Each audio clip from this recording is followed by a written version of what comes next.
চক্ৰভূম গাঁও পঞ্চায়তৰ অন্তৰ্গত দৰকিনামাৰী গাঁৱৰ মহিলাবিলাকে মানে যিবিলাক মহিলা ৩,০০০-৪,০০০ কৈ টকা ডিমাণ্ড কৰিছিল দিব পৰা নাই সেই সকল মহিলাক প্ৰাপ্য মানুহবিলাকক বঞ্চিত কৰি ৰাখিছে আৰু যিবিলাকে টকা দিছে তেওঁলোকৰ কামবিলাক হৈছে কিছুমানৰ টকা লৈ কিনেও কাম কৰা মানে কৰি দিয়া নাই আৰু আগৰ কিছুমান প্ৰাপ্য মানুহবিলাক টকা পাই আছিল অৰুণোদয় আঁচনি পাই আছিল তেওঁলোকৰ নামবিলাক কাটি দিছে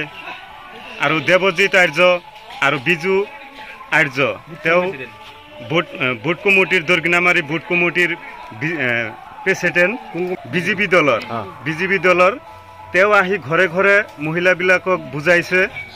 যে আমাৰ ডিষ্ট্ৰিক্ট প্ৰেচিডেণ্টে ২,০০০ কৈ টকা দিব লাগে আৰু আমাৰ অলপ খৰচা আছে আমাৰ ৩,০০০ টোটেল ৫,০০০ টকা কৈ দিলে আমি এই কামবিলাক কৰি দিব পাৰিম এজনৰ পৰা ৫,০০০ এজনৰ পৰা ৫,০০০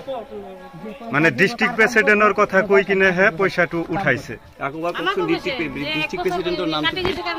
ডিষ্ট্ৰিক্ট প্ৰেচিডেণ্টৰ নামটো নাজানো কিন্তু মহিলাবিলাকৰ পৰা কৈছে যে আমাৰ বিজেপিৰ ডিষ্ট্ৰিক্ট প্ৰেচিডেণ্ট আছে তেওঁ কামবিলাক কৰি দিব তেওঁক টকাখানিক দিব লাগিব আৰু তেওঁ মানে এই দৰকিনামাৰীৰ ভোট কমিটিৰ প্ৰেচিডেণ্ট মোটামুটি ৪০-৫০ জন মানুহৰ পৰা লৈছে এতিয়ালৈকে তেওঁলোকে পোৱা নাই তেওঁলোকে পোৱা নাই অৰুণোদয় পোৱা নাই এই যে মহিলাবিলাক আছে এওঁলোকৰ পৰা পোৱা নাই বঞ্চিত কৰি ৰাখিছে ৰেচন কাৰ্ড সব কাগজ পত্ৰ সব কিছু আছে মানে এই দুজন ব্যক্তিয়ে মানে টকাখিনি সংগ্ৰহ কৰিছে বিজু আৰ্য আৰু দেৱজিৎ আৰ্য পরে এবার ওই যে দেবর নাম নিল পয়সা ওবার নিচে কোনে লৈছে পয়সা কোনে লৈছে নাম কি বিজু লৈছে আমার পরে দেবন কোন দেব কি দেৱজিৎ কিহৰ কাৰণে ললে ওই যে অৰুণোদয় কি হাজাৰ লৈছে ২,০০০ মানে ৩,০০০ নিচে সিহঁতে কি কৈছে ২,০০০ লৈ অৰুণোদয় দিব হ্যাঁ কিমান জনৰ পৰা নাম দিছে কইছে আমি পাই নাই ৫-৬ বার জমা দিছি পাই নাই একটাও পাই নাই একবার ৫-৬ বার জমা দিছি আমার পোলাপান ব্যাগ কামলা করে খায় তাহলে আমরা বুড়া বুড়ি কি করব একটা সরকারের একটা অনুদান আমি আজ পর্যন্ত ওই অরুণোদয় দিব বলে পয়সা লইছে কিমান লৈছিল ১,০০০ টাকা আপনার পৰা লৈছিল কোনে লৈছিল এটু ওই দেৱজিৎ কি আচ্ছা মানে অৰুণোদয় দিয়াৰ নামত লৈছিল অৰুণোদয় লাগিবই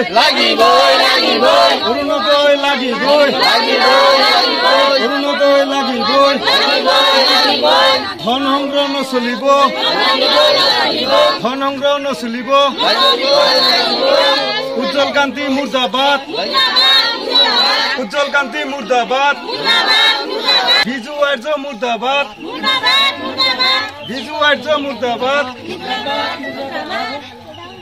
১,০০০ টাকা কিয় খুঁজছিল অৰুণোদয়টা হব বুলি কৈ আছে যে নালে কাটা যাব কোনে খুঁজিছিল এইটো বিজু আৰ্য